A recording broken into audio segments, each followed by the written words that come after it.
Os y byddwch chi'n dod yn ofalwyr Maeth yn Merthyr Tydfil, mae gwahanol fathau o gymorth awdurdod lleol ar gael i chi. Mae'r ffilm yma yn dilyn Fern ac Amy, sy'n aelodau o dîm gofal yr awdurdod lleol yn Merthyr Tydfil. Maen nhw'n cynrychioli rhai o'r bobl sydd yma i helpu pan fyddwch chi'n dod yn ofalwyr Maeth. Heddiw, mae Fern yn paratoi ar gyfer un o'r grwpiau cymorth rheolaidd sy'n cael eu cynnal ar gyfer gofalwyr Maeth. Mae Amy allan ar ymweliad cartref i weld Sam, sydd wedi bod yn Maethu yn yr ardal ers bron i 20 mlynedd. Come on in. Hiya, you okay? Yeah, good, you? Dwi wedi bod yn Maethu bron 60 plant. Byddai ddim yn gallu wneud yr hyn dwi'n wneud heb cymorth the local authority. How are the kids doing? School's going awesome, lots of certificates for the little one. Oh, amazing. Mae'n anodd i ni fel gofalwyr Maeth just codi'r ffôn ac admit bod ni'n angen help. Mae Amy ddim yn wneud i fi teimlo bod fi'n methiant trwy galw am cymorth. He's doing well, look. Oh my Little gosh, sippy he's cup. holding the second. Yn y cyfamser, ger llaw yng Nghanolfan Cymunedol Dawles, mae grŵp cymorth ar gyfer gofalwyr Maeth yn cael ei gynnal. Hello. Hiya, good morning, you okay? We'll come together and people will offer tips, advice to one another about certain situations they've been in. I think it's a really good way of showing support for the whole of the fostering community. So how's everybody doing? You okay? Fine.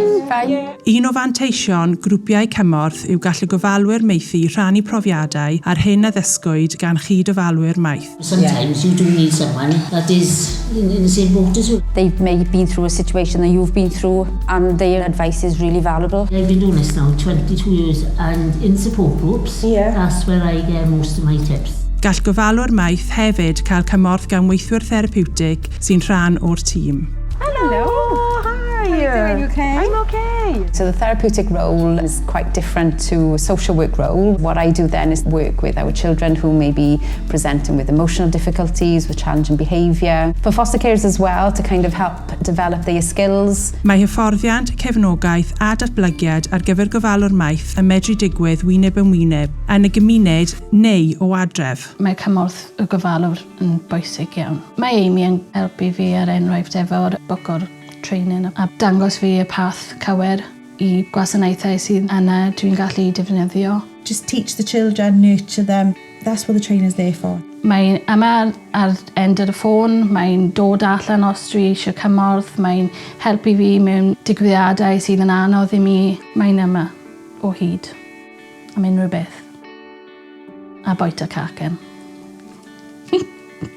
Mae Maethu yn amazing. Mae'n gift amazing i rhoi i blant. Dwi'n caru'r proses, dwi'n caru'r Maethu. Byddai'n annog unrhyw un i Maethu, unrhyw un sydd yn cael lle yn y tŷ, lle at y bwrdd, lle yn y calon. Just neidio mewn, neud e. Neud e.